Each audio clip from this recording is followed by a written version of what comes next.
پیران پیر، پیر دستگیر محمد مصطفیٰ کے شکل و شباہت کی تصویر، علی کا وزیر، پیروں کا پیر،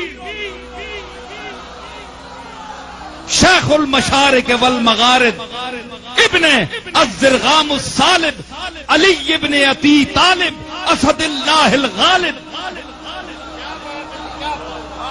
شیخ عبد القادر جیلانی رحمت اللہ علیہ، سب سے بڑا توحید کا مدرس۔ یہ الگ بات کہ ہم آج اس کے 11ویں کھا رہے ہیں، لوٹ رہے ہیں اس کو اس کے نام پر۔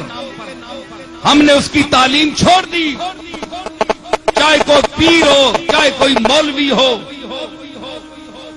اللہ کا نام چھوڑ دیا ہم نے۔ شیخ عبد القادر کے مواعظ کو ہم نے تاکہ نسیاں پر رکھ دیا، صرف اس کو 11ویں دینے والا پیر سمجھ لیا۔ اس کے نام پر ہمیں لوگ 11ویں دیتے ہیں، ہمارے ہاتھ چومتے ہیں، ہم کروڑ پتی بن گئے ہیں اس کا نام کھاتے کھاتے۔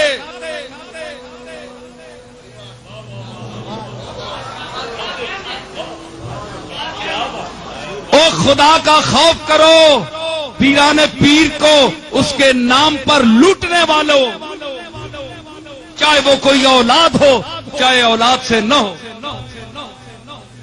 جب تک تم شیخ اپنے دادا کی تعلیم کو عام نہیں کرو گے، تمہارے اندر برکت نہیں آئے گی، تمہارے چہروں پر تازگی نہیں آئے گی، لوگ ٹوٹ پر تم پروانے کی طرح تم پر نہیں مریں گے۔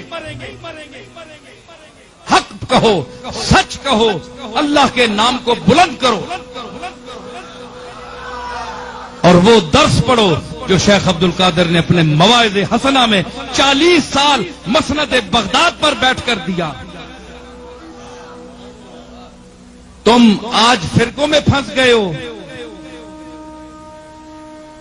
اچھے اعتقاد کے اعتبار سے تو بریلوی ہونا اچھا ہے کہ عشق رسول ہے، اس میں محبت اولیاء ہے، لیکن بعض اس قسم کے لوگ کہ اس میں اتنا غلو انہوں نے کیا کہ انہوں نے حفظ مراتب کا لحاظ بھی چھوڑ دیا، اللہ اور بندے کے درمیان بھی فرق ختم کر دیا۔ تو مذاہب میں نہ الجھو، مسالک میں نہ الجھو، اپنے اولیاء اللہ کی اور ان کی تعلیمات پر عمل کرو، تب اگر کوئی ان کے نام پر تمہیں دے بھی دے تو تم کھاتے ہوئے اچھے بھی لگتے ہو۔ کوئی کام بھی تو تم نے کیا ہے، ہٹے کٹے کام بھی کچھ بھی نہیں، نہ محنت نہ مزدوری، کھانے رہو چوری، تو ساں کہوے مجبوری۔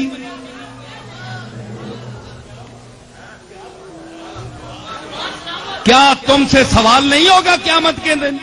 کیا اولیاء اللہ جن کے نام پر تم لوٹ کر سب کو کھا رہے ہو،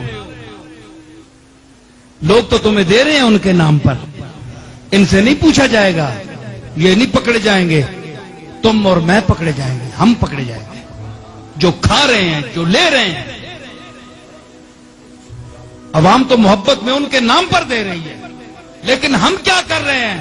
ہم نے کیا ان کے مسلک کو عام کیا، رواج دیا، ان کی تعلیمات کو عام کیا، اپنے ممبر اور محراب پر ان کے مواعظ کو پھیلایا، ان کی کتاب کو سامنے رکھ کر غوث پاک کے خطبوں کا درس دیا؟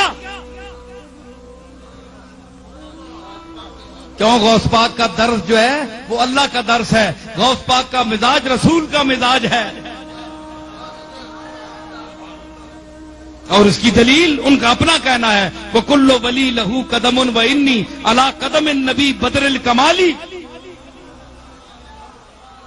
وہ مزاج نبوت سے آشنا ہے، وہ مزاج نبوت پر بولنے والا ہے، وہ اللہ کی توحید بیان کرتا ہے، وہ سب کو محتاج کہتا ہے۔ اپنی رونق، اپنا استکبار، اپنی برتری، اپنی بلندی، اس کو چھوٹا کرو، گر جاؤ، گھٹ جاؤ اور مٹی کے ساتھ مٹی مل جاؤ، یہ غوث پاک کا درس ہے۔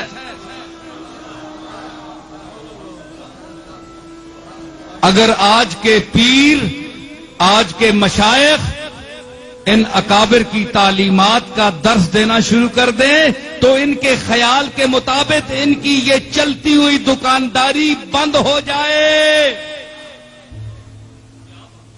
اس لیے پیران پیر کا درس نہیں دیتے، اپنی درگاہوں میں مولویوں سے اور درس دلواتے ہیں اور باتیں۔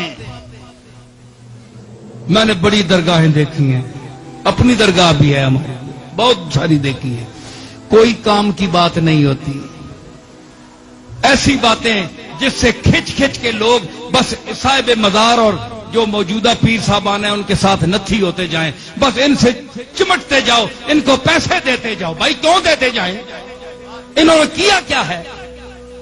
ان کی خدمت کیا ہے؟ ان کی باپ دادا کی خدمت ہے، ان کی کیا ہے؟ ذاتی خدمت کیا ہے؟